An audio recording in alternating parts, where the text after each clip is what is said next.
एगो को छोड़कर सब मारा गया। और सिर्फ प्लेन में बैठे लोग ही नहीं, बल्कि जिस बिल्डिंग पे गिरा था ना, वो मेडिकल कॉलेज का कैंपस था। उसमें डॉक्टर सब जो है, दोपहर का समय था, भोजन कर रहा था। बहुत सारे डॉक्टर भी मारे गए हैं, बहुत सारे डॉक्टर।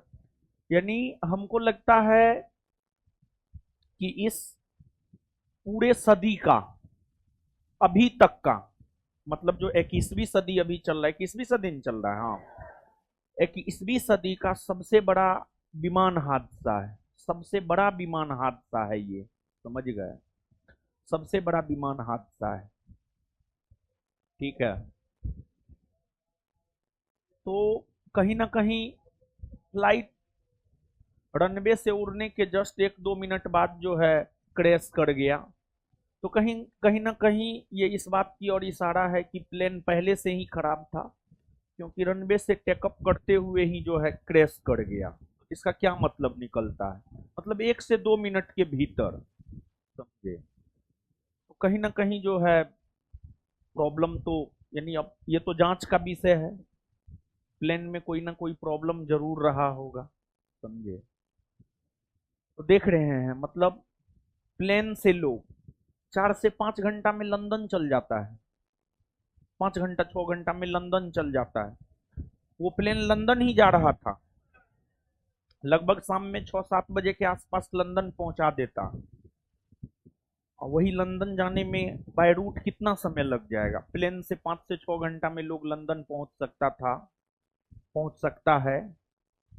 तो मतलब कितना कितना कम देर का यात्रा है, मतलब यहां से लंदन जाना, भारत से लंदन जाना।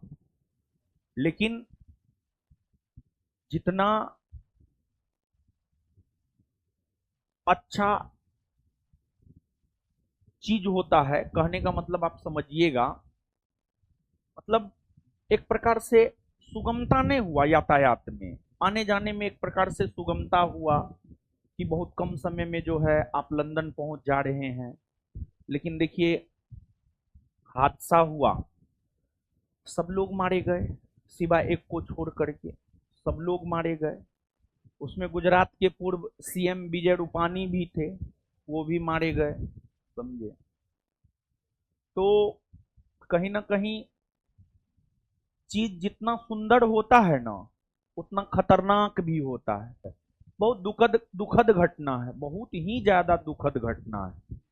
उसमें भारतीय भी थे, कुछ ब्रिटिश भी थे, कुछ कनाडाई भी थे, और कुछ पुर्तगाली भी थे, समझे? सबसे ज्यादा भारतीय ही थे। ठीक है। तो बहुत दुखद घटना है, नहीं होना चाहिए था। खैर, जो हो गया है उसको तो हम लोग रोक नहीं सकते हैं। लेकिन जिनका निधन हो गया है, उनके परिवार के प्रति जो है संवेदना हम लोगों को रखनी चाहिए। और जो है आपको, जो मेडिकल कॉलेज के हॉस्टल पे गिरा है ना, वहाँ के डॉक्टर बहुत सारे घायल हैं, जो जिंदगी और मौत की लड़ाई लड़ रहे हैं। उनको ब्लड की काफी ज्यादा आवश्यकता है, जहां तक हमारी जानकारी है। तो लोग ब्लड डोनेट कर भी रहे हैं।